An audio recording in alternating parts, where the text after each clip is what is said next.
sound of cash registers always makes me think of Christmas, specifically the seasonal part-time jobs I would take around the holidays. The most stressed out I've ever been about Christmas was when I was 16 and I got my first ever job, working at Marks & Spencer's in Dundrum. As soon as I started, I heard the hushed, reverent whispers about the mythical Christmas Eve waste sale, where all the food that wasn't sold on the 24th was marked down 90%. Everyone I worked with kept telling me not to get anything in beforehand, because there was so much left you could get your whole Christmas dinner after the shop had shut on the 24th. My dad and I argued for weeks about it, dithering back and forth about whether to buy a turkey ahead of time or roll the dice on Christmas Eve. Eventually, we decided to risk it. I was working until close on Christmas Eve anyway, so my dad said we might as well give it a go. He drove me into work that day, and by the look on his face you would have thought that I was heading off to war. In a way, I was. It was the most stressed I've ever been working in retail, which is saying something. I was in home and gifts, so every chance I got I would sneak over the foods and see how busy it was, trying to count how many turkeys were left in the freezers. It was so busy I was convinced there'd be nothing left. Eventually, closing time rolled around and all the staff clocked out to wait for the sale to start. Now came my next heart attack. I thought it was just whoever was working on Christmas Eve that was eligible to go, but the entire workforce had trickled in since closing and was waiting. I'm 16 years old and I feel like my entire family's Christmas is riding on me.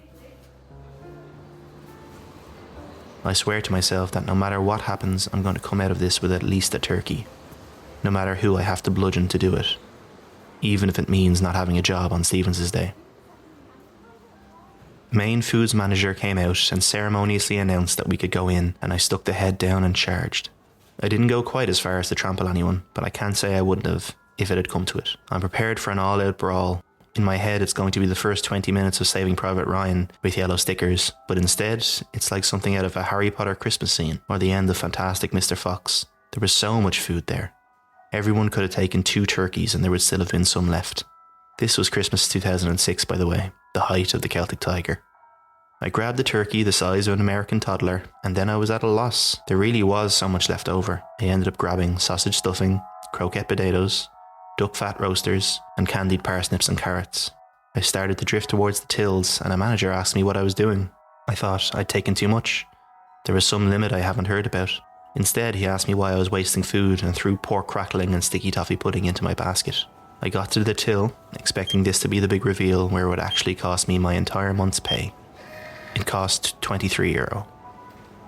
Now my only problem was that I had about 16 kilos worth of food and I'd arranged to meet my dad 2 kilometres away because Dundrum parking was and is extortionate. There was also no point in ringing him.